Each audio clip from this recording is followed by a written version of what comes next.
C'est fini. 2 millions avec une voiture, voilà ça. C'est fini. On dit dans la vie. On dit dans la vie que tout finit, vous ne croyez pas, tout finit. C'est fini. 2 millions avec une voiture, voilà ça. C'est fini. Le papa de Viviane, Prince Aimé, devient de plus en plus, en fait, l'un des sujets des moqueries dans quelques de nos marchés au Cameroun. C'est juste incroyable. Aujourd'hui, on va parler de cette affaire de Prince Aimé, bref, le buzz de Viviane. Mais avant cela, on se trouve après ceci. Aujourd'hui, tout le monde, on m'a muselé, on me traite comme un malade mental. Je suis rejeté, abandonné à moi-même. Je meurs à petit feu. Je suis la rime. Et je n'ai personne pour me défendre. Bien que j'ai raison et que tout le monde voit, on me donne tort. Et je suis abandonné à moi-même. Mais je demande aux hommes de bonne foi, de bonne volonté et de bon sens, qui aiment la justice et la vérité, de se réveiller dans cette affaire. Parce que ça ne peut pas finir comme ça.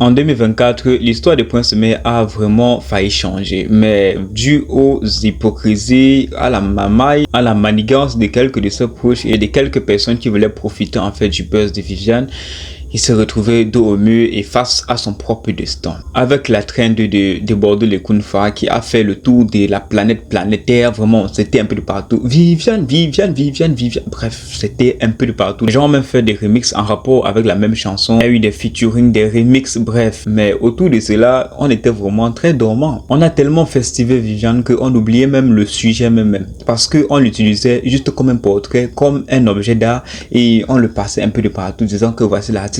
Pourtant lui-même, il n'a perçu pratiquement rien de tout ce qui tournait autour de Viviane.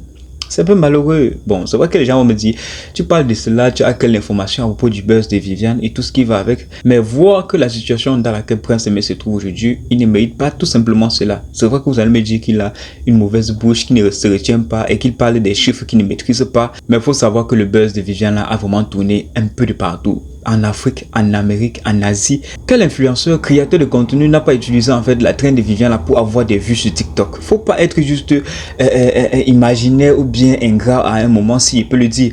Vous avez profité en fait du buzz de Viviane. Pourquoi à un moment vous pensez, vous vous attardez plutôt à ce qu'il dit? Oui, c'est vrai qu'il a un handicap et qu'il a un défaut à un moment donné, mais est-ce que la situation qu'il mérite aujourd'hui, c'est juste envie? Ce n'est pas envie. Il y a tellement de gens qui ont voulu faire un feature avec Prince Aimé pendant ce moment de buzz, mais il n'y avait pas de possibilité. Il était sur un label, il était sur une maison de production. La maison de production avait ses intérêts. Ça, c'est...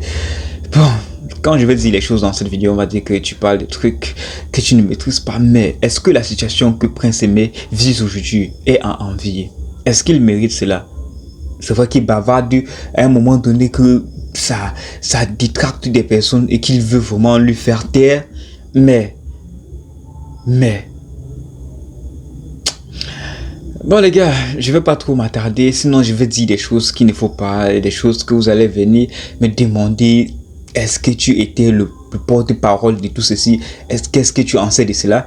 C'était ma petite vidéo. Vous-même, dites-moi ce que vous en pensez dans les commentaires. Dites-moi ce que vous en pensez à propos de ma vidéo. Dites-moi ce que vous en pensez à propos de cette affaire de Prince Aimé. Likez la vidéo si possible. Abonnez-vous pour plus. Moi, je vous reviens dans une prochaine vidéo, les gars. Inchess.